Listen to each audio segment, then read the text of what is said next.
Madison. I'm in 8th grade at Calvin Christian School, and I'll be performing the prologue from Artemis Fowl, The Opal Deception by Owen Colfer. This article was posted on the fairy internet on the site www.horsesense.gnome.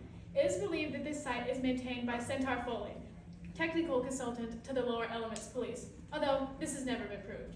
Almost every detail contradicts the official release from the LEP press office. We've all heard the official explanation of the tragic events surrounding the Zito probe investigation. The LEP statement contained little in the way of concrete detail, preferring to fudge the facts and question the decisions of a certain female officer. I know for an absolute fact that the officer in question, Captain Holly Short, behaved in an exemplary manner, and if it had not been for her skills as a field operative, many more lives would have been lost. Instead of scapegoating Captain Short, the Lower Elements Police should give her a medal. Humans are at the center of this particular case. While most humans aren't smart enough to find the leg holes in their trousers, there are certain men clever enough to make me nervous. If they discover the existence of an underground fairy city, they will certainly do their best to exploit the residents. Well, most men are no match for superior fairy technology. There are certain humans who are almost smart enough to pass as fairies. One human in particular, I think we all know who I'm talking about.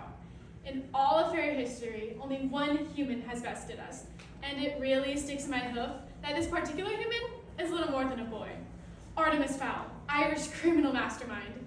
Little Artie led the LEP in a merry dance across the continents, until finally they used fairy technology to wipe the knowledge of our existence from his mind. But even as gifted Centaur Foley pressed the mind wipe button, he wondered if the fairy people were being fooled again. Had the Irish boy left something behind to make himself remember? Of course he had, as we were all to find out later.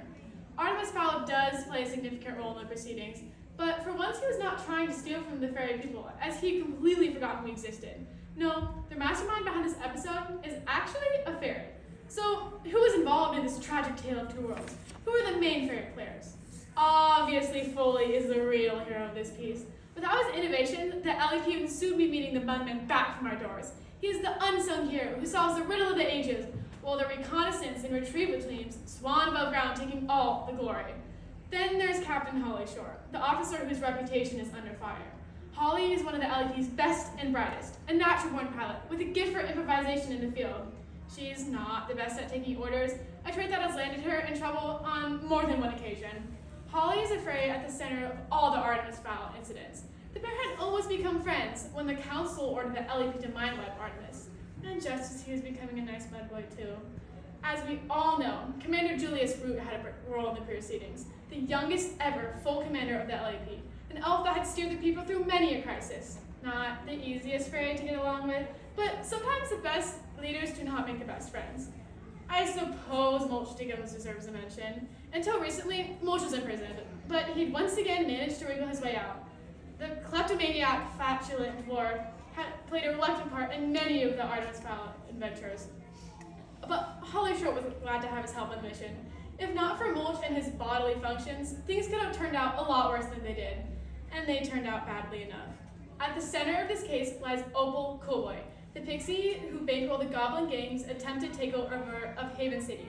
Opal had been facing a lifetime behind laser bars. That is, if she ever recovered from the coma that had claimed the pixie when Holly Short foiled her plan. For almost a year, Cowboy had languished in the padded cell wing of the J. Argan Clinic, showing no response to the medical warlocks who tried to revive her. And all that time, she spoke not a single word, ate not a mouthful of food, and exhibited no response to stimuli. At first, the authorities were suspicious. It is an act, they declared. Cowboy is faking catatonia to avoid prosecution. But as the months rolled by, even the most skeptical were convinced. No one could pretend to be in a coma for almost a year. Surely not. A fairy would have to be totally obsessed.